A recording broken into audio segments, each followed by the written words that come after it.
Mr. Kranz, hello. So, the gospel actually translated means good news. And, sorry, my brother's in here doing homework. Um, but so the good news. And we are called, excuse me, we're called to share that good news. And that is the only reason that we are here. So, the gospel, either it be the four gospels of the four books of the New Testament, Matthew, Mark, Luke, John.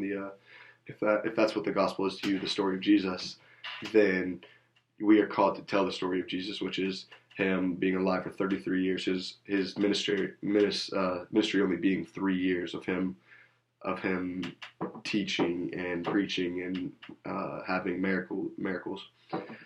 And Paul tells us in Romans that we are to tell people about Christ, and that is the only thing that we are supposed to do.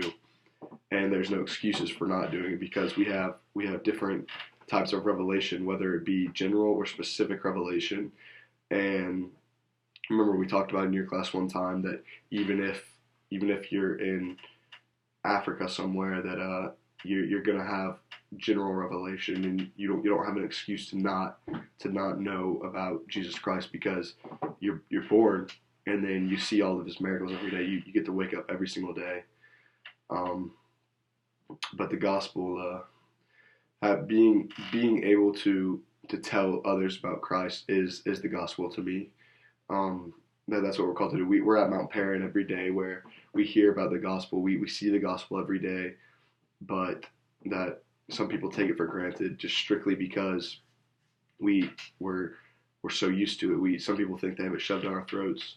But I've got some buddies of mine that go to Harrison and Kennesaw Mountain, and I see them at church, and we talk about things that we talk about at school every time. And to me, it's just another thing. It's just another part of the gospel, getting to hear it. But when people that don't get it every day, they see it, it's cool to me being able to see their reactions to that. And we're blessed at Mount Perrin to be able to have that.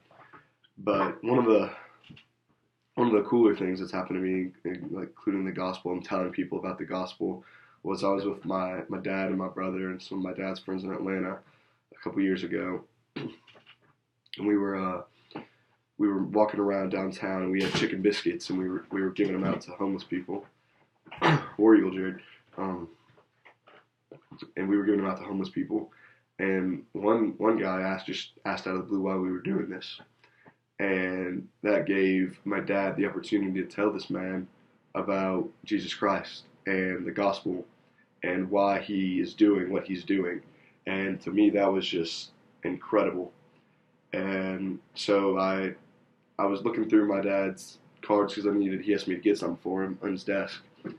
And I found a card of the guy's name. His name was Mark, and it had some cell phone information and stuff like that. So I asked my dad if he'd been in contact with him, and Mark had been.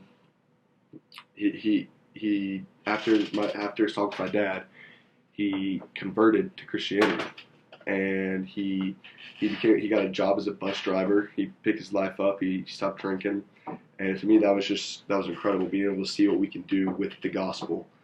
And that was just something from my life, being able to hear what we can do with that. And that's just one example of many. But yeah.